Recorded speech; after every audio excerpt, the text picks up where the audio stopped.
रहीम अस्सलाम वालेकुम। उम्मीद आप ठीक होंगे, खैरियत से होंगे। तैयब लोच आपकी खिदमत में हाजिर है जी। आज जो हम डिस्कस कर रहे हैं वो नवाज़ शरीफ की आज जो है वो इस्लामाबाद हाई कोर्ट में पेशी से मुतल्लिक है। जैसा कि आप जानते हैं कि बड़ी जल्द रफ्तारी के साथ नवाज़ शरीफ को जो है वो इंसाफ फराहम किया जा रहा है। और ये वैसे सियाने दुरुस्त कहते हैं, ये एक अकल की बात है, बल्कि हिकमत की बात है। पाकिस्तानी पॉलिटिक्स को जब आप क्लोजली देखते हैं तो वाकई ये बड़ी एक हिकमत की बात है कि जब आपकी डील हो जाती है तो फिर आपको ढील मिल जाया करती है। यही वो ये अदालतें हैं, यही वो नैब है, यही वो एहतसाब है कि जो पहले एक पूरा शिकंजा आपके खिलाफ टाइट हुआ था, लेकिन जब आप जो है वो डील कर लेते हो तो हर जानब से फिर ढील ही ढील होती है। यही कुछ बयान किया जा रहा है आज, बल्कि यही मंजर जो है वो आपके सामने हकीकत का रूप धार रहा है कि नवाज शरीफ के साथ जो है वो इतनी ढील अब क्यों बरती जा रही है। देखें, और फिर वो जो कुछ बातें पॉलिटिकली की जाती रही, अगर आपको याद हो कि साबिक सदर आसिफ अली जरदारी ने एक बड़ी बात की थी कि हमारी अदलिया के अंदर डोमिसाइल का भी बड़ा फ़र्क है, यहाँ पे इंसाफ जो है वो डोमिसाइल देख के ही मिला करता है। तो आज कुछ वो भी एक मामला ज़रूर है। पहले मैं आपको डोमिसाइल फ़र्क वाली बात बताता हूँ। हुआ आज कुछ यूँ कि वही एहतसाब अदालत है जिसमें आसिफ अली जरदारी का भी ट्रायल होता रहा, नवाज शरीफ का भी ट्रायल होता रहा। तो आज नवाज शरीफ के चूँकि उसने दैमी वारंट जारी किए हुए थे, अगरचे वो नवाज शरीफ की वतन आमद के वक्त ही जो है वो ख़त्म कर दिए गए थे, लेकिन उसी मामले पे आज फिर से समाअत हुई। तो उसमें नैब ने वाज़ेह तौर के ऊपर कहा कि हमें नवाज शरीफ की गिरफ्तारी नहीं चाहिए, हम नवाज शरीफ को गिरफ्तार नहीं करना चाहते। तो जब मुद्दई मुकदमे से भाग जाए तो फिर अदालतें बेचारी क्या करें। तो उसका भी तहरीरी हुक्मनामा आया है। तो इस तहरीरी हुक्मनामे में एक चीज़ बड़ी वाज़ेह हो गई है कि नवाज शरीफ को हाज़िरी से इस्तिस्ना करार दे दिया गया। उसमें ये दरख्वास्त की गई थी कि नवाज शरीफ एहतसाब अदालत में जो है वो ज़ाती हैसियत में पेश नहीं हो सकते, उनकी तबीयत, उनकी सेहत जो है वो इजाज़त नहीं देती कि वो रोज़ या आए रोज़ अदालतों में आए। अगर वो आए रोज़ वो अदालतों में पेश नहीं होंगे और फिर ये अदालती कार्रवाई जो है वो तअत्तुल का शिकार होगी, तो बेहतर है आप यहाँ पे जो प्लीडर है उसकी दरख्वास्त को कबूल करके उसकी जगह कोई और शख्स को जो है नामिनेट करें। तो यूँ राना इरफान नामी शख्स को जो है वो प्लीडर मुकर्रर किया गया और उसकी दरख्वास्त कबूल कर ली गई।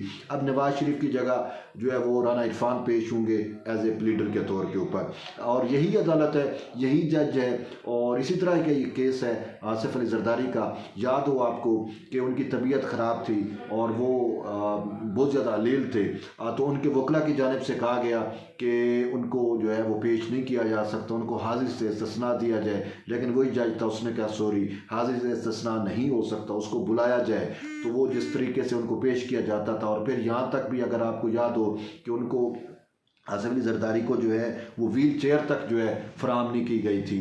तो बहरहाल बात यहाँ से तो अब हमें पता चल रहा है कि वाकई अदलिया में डोमिसाइल का वाकई फ़र्क है। अगर आपका डोमिसाइल पंजाब है तो आपके लिए इंसाफ का मियार डिफरेंट होगा, लेकिन अगर आपका सिंध का है तो आपके लिए कानूनी शिकंजे बड़े टाइट होंगे। ये एक जनरल सी बात है जो आज की इस प्रोसीडिंग से मैं अखज़ कर रहा हूँ, और हकीकत भी यही है। आप इससे इख्तलाफ तो नहीं कर सकते ना। ये हकीकत है ना कि वही नवाज शरीफ भी बीमार है जी, उसकी सेहत इजाज़त नहीं देती अदालतों में पेश होने की, तो उसके लिए प्लीडर मुकर्रर कर दिया जाता है। जरदारी साहब बीमार थे, वो पेश नहीं हो सकते थे, तो उनको ज़बरदस्ती जैसे एम्बुलेंस में लेके आना पड़े तो उसको लाया जाए। तो यही वही जज है, वही अदालतें हैं, वही रिमार्क्स, वही चीज़ें हैं, लेकिन फ़र्क डिफरेंट है। तो यहाँ पे डोमिसाइल का फ़र्क तो वाज़े हो गया ना। जरदारी साहब तो सच्चे हो गए ना। जरदारी साहब ने ठीक कहा था, ये उनका तजर्बा बोल रहा है, वो हमें हवा में बात तो करते नहीं है ना। वाकई ये चीज़ अब आप समझ गए होंगे। अब दूसरी बात मैं आपको बताता हूँ।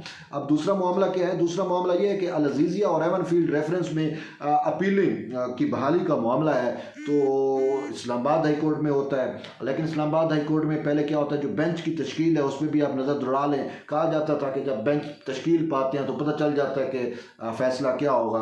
तो जस्टिस मोहसिन अख्तर कियानी बड़े अरसे से इस मामले को समाअत करते रहे, तो उनको आज साइड पे कर दिया गया, और जस्टिस आमिर फ़रूक और जस्टिस गुल हसन औरंगज़ेब की सरबराही में एक बेंच बैठता है, और उसमें आज़म नज़ीर तारड़ जो हैं वो पेश होते हैं और वो ये मुद्दा इख्तियार करते हैं कि जी वो ये जस्टिफाई करने की कोशिश करते हैं कि नवाज शरीफ इतने अरसा पेश क्यों नहीं होते रहे, और उसमें जस्टिफिकेशन यही है कि भाई इस्लामाबाद हाई कोर्ट ने तो उनको बाहर भेजा था, और ये बात तो वाकई उनकी हकीकत है। इस्लामाबाद हाई कोर्ट ने 50 रुपए के स्टाम्प पेपर पे भेजा था ना। मामला क्या था जी, वो नवाज शरीफ की क्लच प्लेटें काम नहीं कर रही, क्लच प्लेटें फेल हो गई हैं, ठीक है। तो वो क्लच प्लेटों वाले इशू के ऊपर उनको कहा कि जी आप लंदन में जाएं और मिस्त्रियों से अपनी क्लच प्लेटें जो है वो दुरुस्त करें। लेकिन अफसोस है, ये हमारी एस्टेब्लिशमेंट को ज़रूर क्रेडिट जाता है कि जो लंदन के मिस्त्री उसकी क्लच प्लेटें ठीक नहीं कर सके, वो हमारी एस्टेब्लिशमेंट ने दुरुस्त कर दी है, ठीक है। जब से डील हुई तो उसकी क्लच प्लेटें ठीक हो गई ना, उसको ऐसा इंजेक्शन लगा कि वो उसकी क्लच प्लेटें नवाज शरीफ की ओर भेजे कि बिल्कुल तरोताज़ा माशाल्लाह उसे मज़ीद सेहत दे। तो क्लच ये भी जो है ना, नवाज शरीफ का इलाज कहीं पे भी नहीं था, उसका इलाज जो है वो उसी एस्टेब्लिशमेंट की नर्सरी से हुआ। अब इमरान खान जो है वो रांदा दरगाह हो गया, तो नवाज शरीफ को उन्होंने जो है जब से गोद लिया तो उसकी क्लच प्लेटें भी, उसके प्लेटलेट्स भी सब कुछ ठीक हो गया। तो इसी वजह से अब अदलिया भी उस पर मेहरबान है, ये एक हकीकत है, इसे हम इनकार नहीं कर सकते, ठीक है। और हकीकत कड़वी होती है, थोड़ी सी कड़वी बातें सुन लिया करें, ठीक। अब उन्होंने जस्टिफाई किया कि जी वो नवाज शरीफ बीमार थे, हम उनकी रिपोर्ट्स पेश करते रहे, ये करते रहे, वो करते रहे। तो बहरहाल जब नैब की बारी आई तो उन्होंने कहा आप चाहते क्या हो जी, वो कहते हैं जी आप नवाज शरीफ की जो एक्सटेंड वो है ज़मानत है उसको एक्सटेंड कर दें। ये जो है वो आज़म नज़ीर तारड़ जो PMLN के वकील हैं, नवाज शरीफ के वकील हैं, उन्होंने कहा, और इवन कि उन्होंने बड़ी बड़ी इमोशनली भी बातें की कि नवाज शरीफ वतन वापस मतलब बैरून मुल्क थे तो उनके साथ क्या जुल्म हुआ जी, उनकी वालदा की डेथ होगी, उसकी क्या नाम है अपना उनकी वाइफ की, और वो आ नहीं सके, और वो सारा इमोशनल कहानियाँ।